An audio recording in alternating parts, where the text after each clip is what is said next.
Central banks stand at a pivotal junction regarding monetary policy. After 2 years of combating inflation, the opportunity to reduce interest rates has emerged. Yet the current landscape of interest rates and inflation differs from early 2024 projections. Initially, it was anticipated that the United States would lower interest rates 3 times in 2024, with the European Central Bank and Bank of England expected to enact similar reductions. Contrary to these expectations, the US has not implemented any rate cuts to date in 2024, while the ECB has been the sole major central bank to do so. Now, this raises the question, what has prompted such a significant shift in a relatively brief timeframe? Well, this chart tells some of the story. Here we can see inflation rates from the US, EU and UK from January 2022 to May 2024. As we can see, the United States, having raised interest rates before Europe and the UK, brought its inflation rate down far quicker than both the ECB and Bank of England. And by June 2023, the US inflation rate hit 3%. However, by January of 2024, we can see that the inflation rate in the US and European Union were the same at 3.1%, slightly below the UK rate of 4%.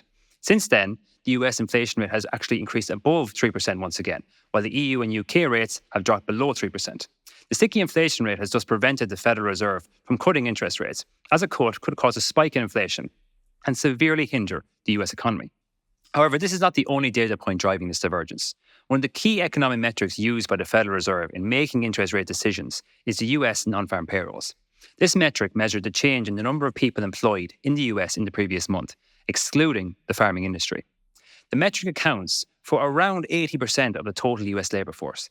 With multi-decade high interest rates, the level of job additions should slow as companies adapt to a higher rate environment. However, so far in 2024, US non-farm payrolls have been incredibly resilient, with 272,000 jobs being added in May 2024 alone. Out of the first 5 months of 2024, non-farm payroll figures have been above market expectations 4 times. This has caused the Federal Reserve to reconsider cutting rates as the US economy continues to perform well. Finally, US GDP has remained solid, with the economy growing at an annual rate of 2.9% in the first quarter of 2024. This again is in the face of high interest rates and inflation still above 3%. Now, what all this means that the Federal Reserve, in response to inflation, a robust labour market, and a generally positive economy, has had to halt the reduction of interest rates. Now, this action has resulted in the divergence from its counterparts in the European Union and possibly the UK. For more insights such as these, please visit our website www.csprivate.ie.